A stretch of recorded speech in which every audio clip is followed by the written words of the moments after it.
Bom dia, rapaziada, tudo bem? Como vocês podem perceber, eu não sou muito familiarizado em acertar o ponto da câmera. Esse negócio de aula online pra mim é meio novo, eu sou meio caipira, as coisas não vão muito bem, né? Mas vamos lá que uma hora a gente acerta. O tema de hoje é movimento feminista. A gente sai do Oriente Médio, começa a entrar nos movimentos sociais. Então a gente vai tratar sobre feminismo, movimento negro, movimento LGBT e o movimento liberal conservador, para ter também o outro lado, tá? Bom, como eu disse, a gente vai iniciar pelo feminismo e aí não tem como falar de feminismo sem falar sobre o marco inicial do movimento feminista, que é 1848, que é a Convenção dos Direitos da Mulher. Só que isso só ocorreu porque lá atrás houve a Revolução Francesa em 1789 e o lema Liberdade, Igualdade e Fraternidade.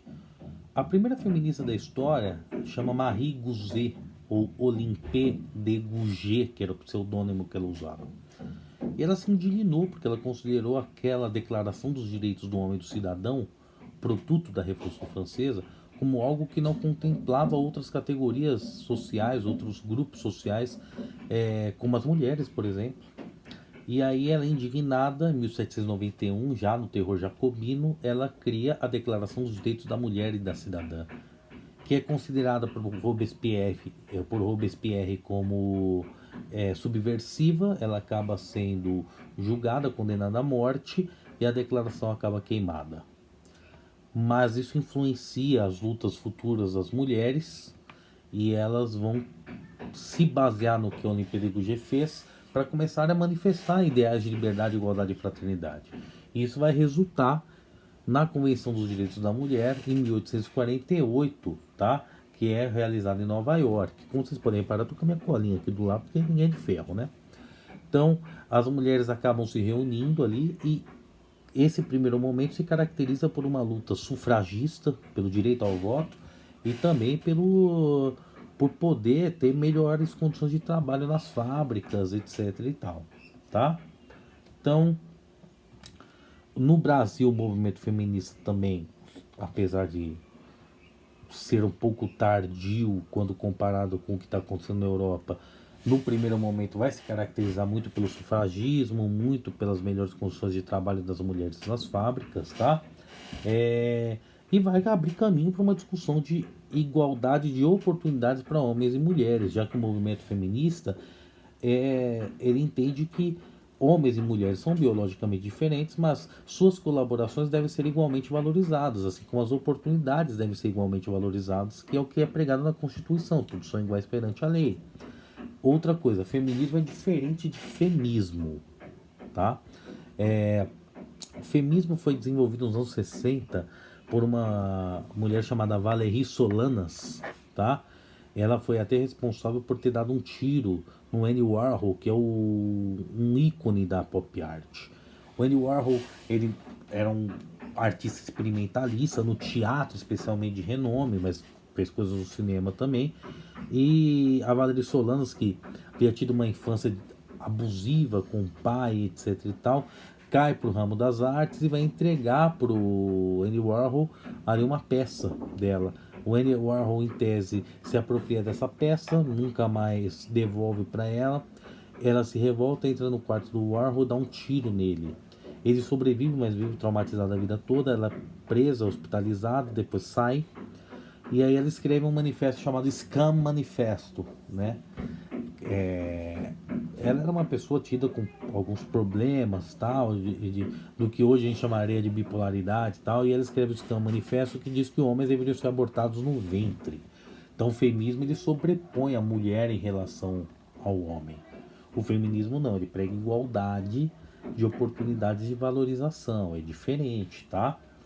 Então, basicamente, a gente enxerga no feminismo três ondas. Isso não está nos slides de vocês, sou eu que estou falando.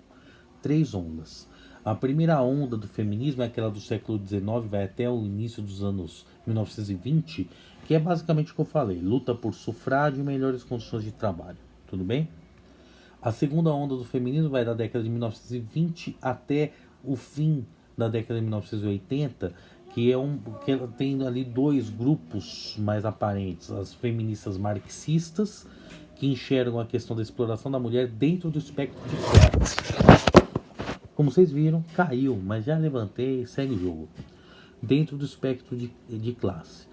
As feministas marxistas entendiam que as mulheres eram exploradas porque pertenciam, a maioria delas, a uma classe social menos privilegiada e por isso acabavam ficando em segundo plano em relação aos homens. A mulher que pertencia à burguesia, nem tanto, tá? Então era uma lógica depois chamada de reducionista da situação da mulher. As marxistas liberais, as Standard Points, essas já brigavam por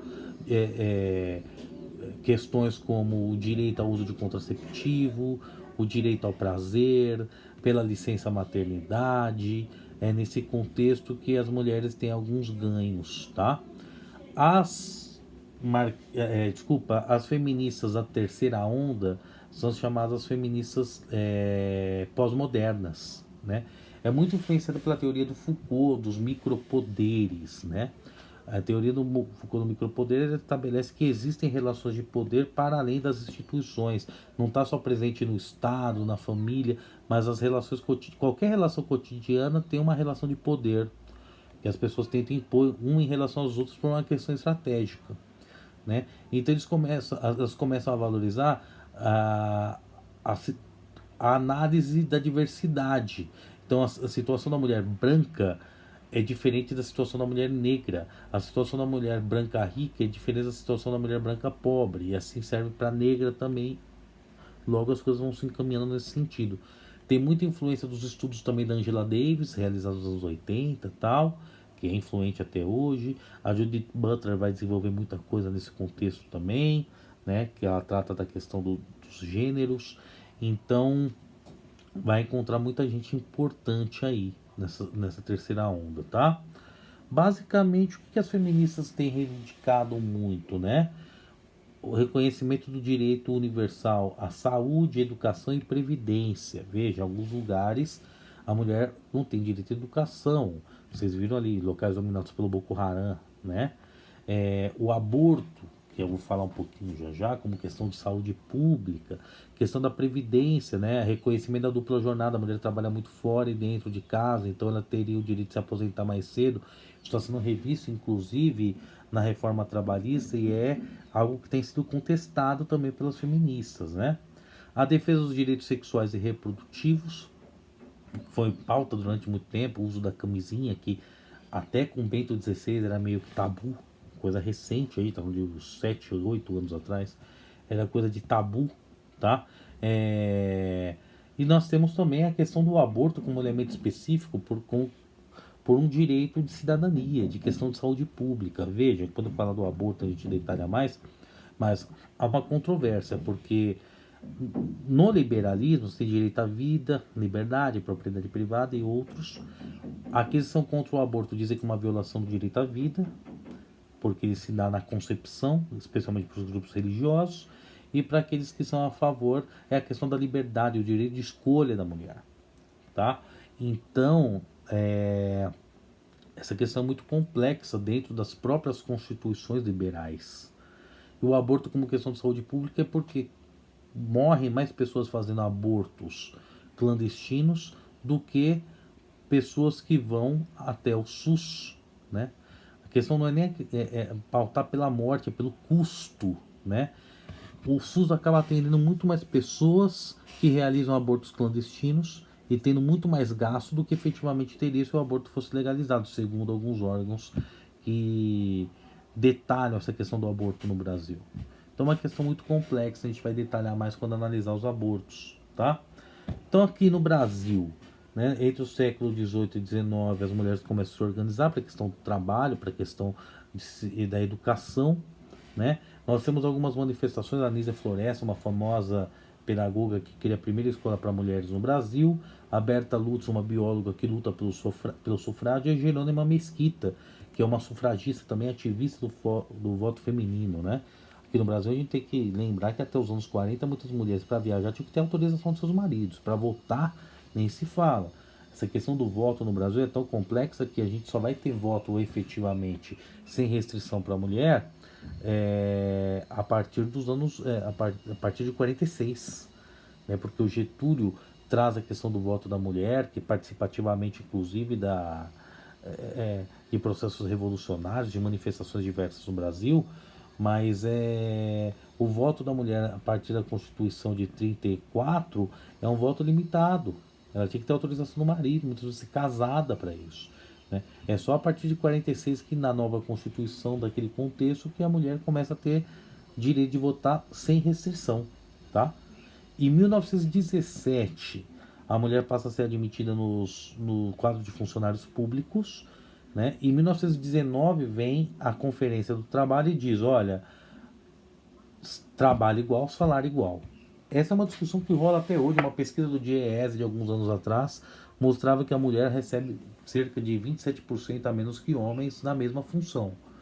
Então essa discussão gerou aí, aliás, essa discussão perdurou aí muito tempo, diversos debates, etc e tal. Mas você vê, desde 1919 está estabelecido que a mulher, no mesmo cargo que o homem, exercendo o mesmo trabalho, tem que receber o mesmo salário, tá?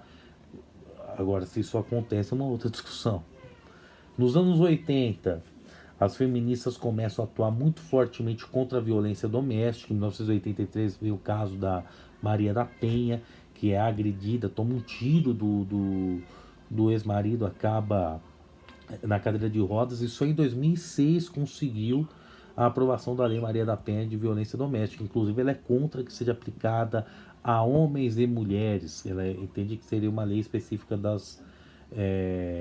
para atender as mulheres que sofrem violência no Brasil, né?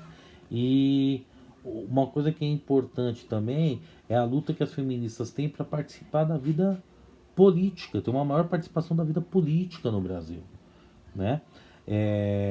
Ainda são minoria nas câmaras, né? E tem contestado o fato de terem menos espaço. Uma coisa importante aí nas perguntas e respostas, eu vou destacar algumas coisas. Por que não se fala, ao invés de feminismo, de humanismo, para ser mais abrangente? O humanismo é um movimento filosófico político, tá? Que está ali no Renascimento, etc e tal. O feminismo, ele trata da demanda específica de uma camada da população, uma considerável camada da população, as mulheres, né? Que se sentem prejudicadas e se sentem violentadas aqui no Brasil. A gente vê aí dados alarmantes da situação da mulher. Postar até um vídeo para vocês que mostra alguns fatos acerca disso. Então, essa questão do humanismo, que foi pregada inclusive pelo Amoedo, na época que ele estava concorrendo à presidência da República, no Roda Viva, ele falou sobre ser a favor de humanismo ao invés de feminismo. O humanismo não abrange as especificidades, as demandas de cada movimento. Outra polêmica foi no Enem de 2015. Uma frase da Simone de Beauvoir, feminista famosa: ninguém nasce mulher, torna-se. Só um detalhe, a Simone de Beauvoir nunca se declarou feminista, ela é atribuída como, tá?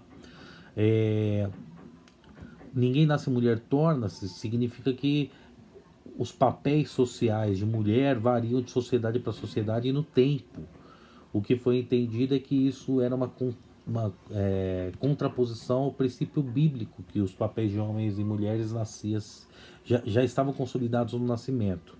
Isso gerou uma ampla discussão no Enem 2015, inclusive de grupos aí à direita, muitos deles hoje com o poder político no governo federal, família Bolsonaro, enfim, que se colocaram ao contrário, chamando esse elemento de doutrinação, tá? Então foi uma polêmica, uma contraposição aí às feministas que surgem, inclusive acusando o Enem de ser ideológico, tá? Favorável ao feminismo. Então, importante vocês fiquem por dentro desses debates. Gente, basicamente é isso. Qualquer dúvida que vocês tiverem, me mandem aí pelo chat do Escudes, tá? Não vou me alongar mais, embora vocês me ouçam muito mais, né? Mas vou quebrar o galho de vocês. Qualquer coisa, qualquer dúvida, vocês me falem.